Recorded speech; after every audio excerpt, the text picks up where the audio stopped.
Tourisme de Toulouse vous présente le patrimoine caché, insolite ou méconnu de la ville rose. Et aujourd'hui, nous allons dans les coulisses d'une salle de spectacle bien connue des Toulousains, le Zénith.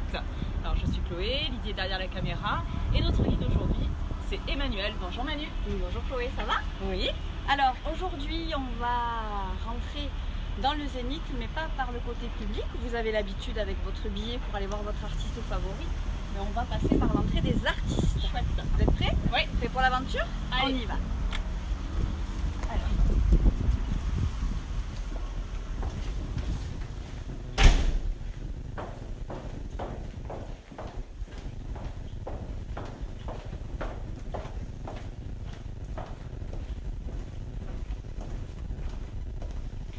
Alors avant toute chose, je crois que tu as une question pour les gens qui nous regardent. Oui, alors il faut savoir que le Zénith de Toulouse, il apparaît dans un clip d'un célèbre groupe anglais, groupe rock.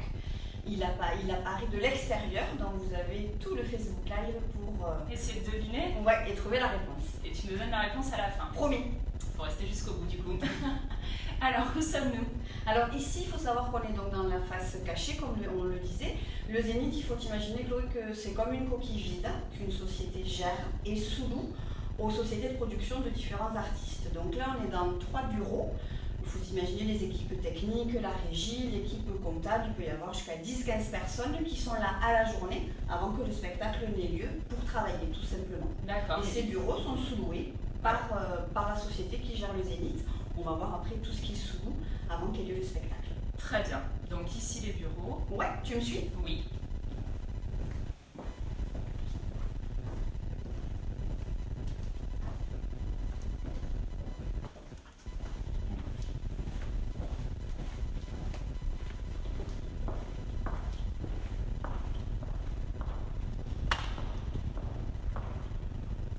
Alors ici, Chloé, on est dans le patio. On est vraiment dans le cœur battant de tout ce qui se passe avant le spectacle.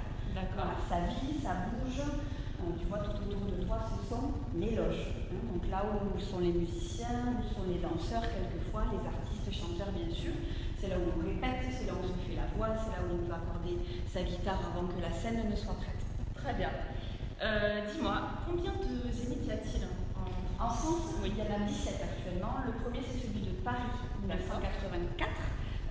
Les Zéniths, il faut savoir que c'est une marque, c'est un label qui répond à un cahier des charges assez strict. Et le premier, donc 84 Paris, sous l'impulsion de Jacques Lang, à l'époque ministre de la Culture. Très bien. Et celui-ci, le nôtre, il date de quand? Celui-ci, il a 20 ans cette année, c'est sa date anniversaire, donc 1999, avril 1999. On inaugure ce Zénith qui, à l'époque, est le plus grand de France. Parfait. Alors tu m'as dit qu'il y avait des loges à côté. Est-ce qu'on peut rentrer dans une loge? Pourquoi pas? Ton chiffre favori? 7. Allez, on y va.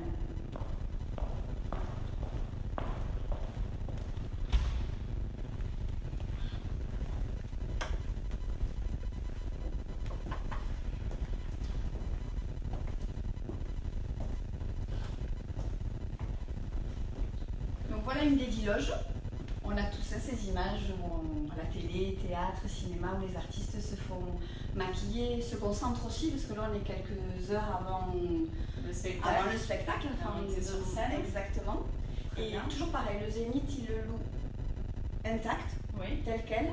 Et ensuite, si la société de production veut, si l'artiste veut emménager sa loge, il le peut avec, je sais pas, de la moquette. Il peut décorer. Il peut décorer. Sa loge. Oui, tenture, il fait ce qu'il veut. Des fleurs, s'il veut se faire livrer des fleurs, voilà. C'est personnalisable, Oui. mais c'est pas le Zénith qui s'en occupe. C'est Oui. toujours pareil, c'est la société de production Qui de suit le l'artiste. spectacle. D'accord. Exactement. Voilà. Très bien.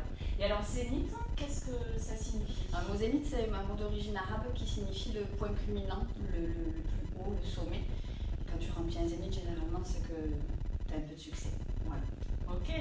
Alors, beaucoup de gens, des loges, j'imagine que du coup ils restent toute la journée et que du coup bah, ils doivent se restaurer. Exactement. Comment ça se passe? Je vais te montrer, il y a ce qu'on appelle un catering, une salle de restauration où tous les techniciens et tout le personnel effectivement se restaurent. Très bien, allons-y. On y va.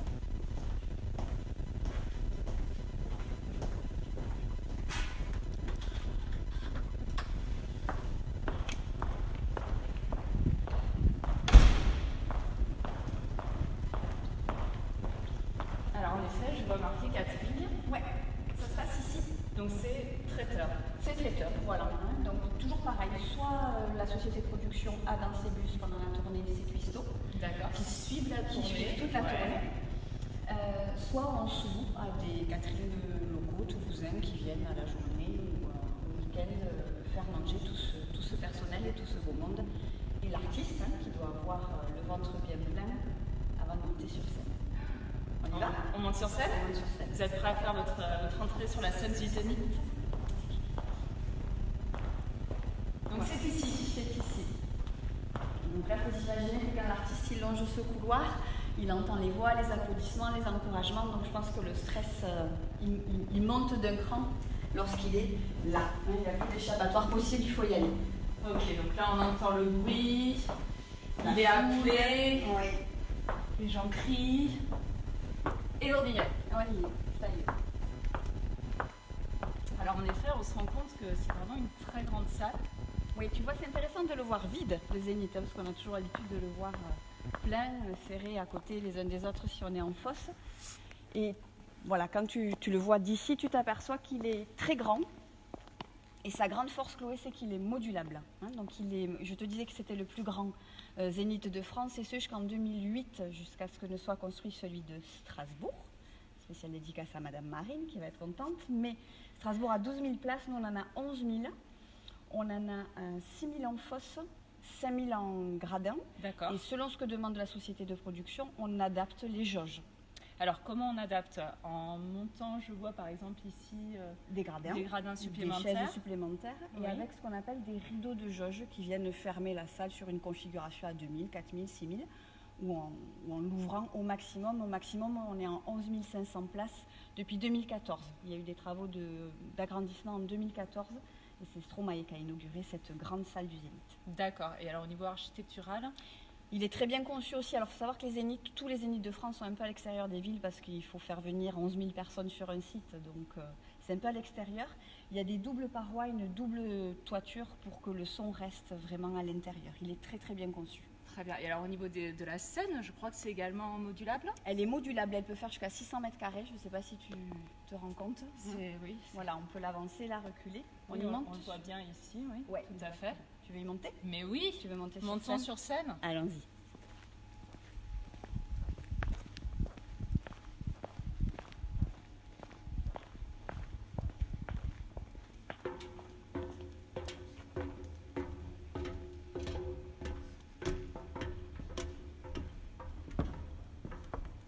Ça y est, vous pourrez dire que vous avez vu la vue depuis la scène du Zénith. Et alors de ce côté ? Alors ça, vous le verrez jamais quand vous assisterez à un concert, donc c'est intéressant de le voir aujourd'hui. Vous avez derrière la scène 3 immenses ouvertures. Il faut vous imaginer que les camions arrivent vers 6h du matin. La salle, elle est louée dès 6h du matin. On a de 3 jusqu'à 10 camions sur des grandes productions. Donc ils arrivent, ils entrent, et ce qui est agréable dans ce Zénith, c'est qu'il est spacieux et que donc on peut décharger les camions, monter le fond de scène, les décors, les lumières et tout ce qu'il faut pour un concert. Et quand il est fini et que l'artiste a terminé son concert et que vous rentrez chez vous, mais ces camions, ils re-rentrent, ils démontent tout et ils quittent les lieux vers 2h du matin. D'accord, donc en effet, de 6h du matin à 2h du matin, exactement. Il se passe des choses pour un spectacle qui pour nous semble durer finalement 1h30, 2h. Ouais, c'est ça qui est intéressant. Oui. Alors, il y a plein de spectacles très différents qui sont faits ici. Il y a une programmation assez large, oui. Il y a bien sûr les artistes de variété, nationaux, internationaux. Il y a des spectacles pour enfants. Il y a les Enfoirés qui sont venus à 2 reprises. Il y a des patinoires aussi, quelquefois. Du cirque, comédie musicale. Ce week-end d'humoristes, par exemple. Ce sont les Baudins qui seront là ce week-end. Donc là, tout est libéré, mais dans quelques heures, il y aura une ferme avec paille et foin.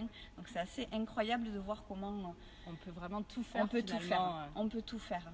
Selon, il y a une variété, une polyvalence du lieu qui est assez intéressante sur la programmation. D'accord. Est-ce que du coup tu nous donnes la réponse à la question ? Est-ce que vous avez trouvé le groupe anglais qui a mis le Zénith dans son clip ?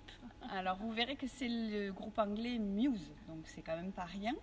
Et à plusieurs reprises, 2 fois dans le clip, on voit des gens attendre justement avec leurs billets. Et c'est le Zénith de Toulouse, ce Zénith qu'on reconnaît parce qu'il ressemble un peu à un vaisseau spatial. Ouais. L'architecte, c'était les frères Grésy qui l'ont conçu, ce côté un peu planant là aussi de la musique.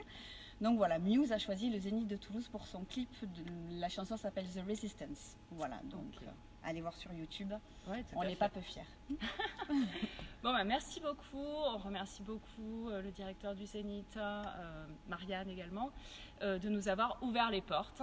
Merci Manu. Et merci puis, à vous. Nous, on vous donne rendez-vous pour une prochaine vidéo en direct. Manu, on te laisse répéter. Et puis bon concert pour la prochaine fois, vous rentrerez dans le Zénith. Merci beaucoup. Merci.